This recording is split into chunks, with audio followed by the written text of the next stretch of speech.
Pandian store சீரியலில் ஒரு வழியாக கதிர் ராஜி இவங்களோட கல்யாணம் ஒரு பிரச்சனையில் நடந்து முடிஞ்சு இப்போ ராஜி நம்ம கதிரோட வீட்டுக்கே வந்துட்டாங்க.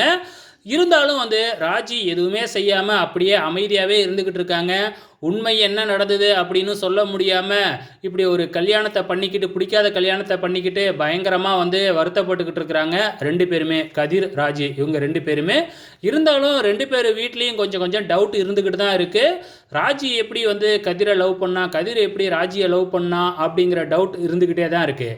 இது ஒரு பக்கம் போய்கிட்டு இருக்கிறப்ப இன்னும் ஒரு பழி இருந்துக்கிட்டே இருக்கு இல்லையா? ஸோ ராஜி எடுத்துக்கிட்டு போன நகை பணம் அதெல்லாம் கொஞ்சம் நெஞ்சம் இல்லைங்க.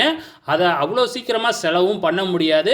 ஸோ அது என்னாச்சு, எப்படி இவங்க ஒரே நாளில் செலவு பண்ணியிருப்பாங்க அப்படிங்கிற சந்தேகமும் இருந்துக்கிட்டே இருக்குது. கண்டிப்பாக கண்ணனை எப்பயாச்சும் ஒரு நாள் பிடிக்க தான் போகிறாங்க. ஸோ அப்போ பிடிச்சி விசாரிக்கும் பொழுது தான் பார்த்திங்கன்னா உண்மையே தெரிய வரும்.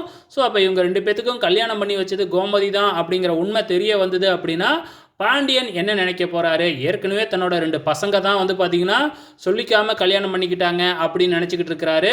இந்த கல்யாணத்தை பண்ணி வச்சது கோமதி தான் அப்படின்னு மட்டும் நம்ம பாண்டியனுக்கு தெரிய வரும் பொழுது என்ன தான் ஒரு முடிவு எடுப்பார் அப்படிங்கிறதையும் தெரிஞ்சுக்கிறதுக்கு ரொம்ப ஆவலாக இருக்கும். பொறுத்திருந்து பார்க்கலாம்.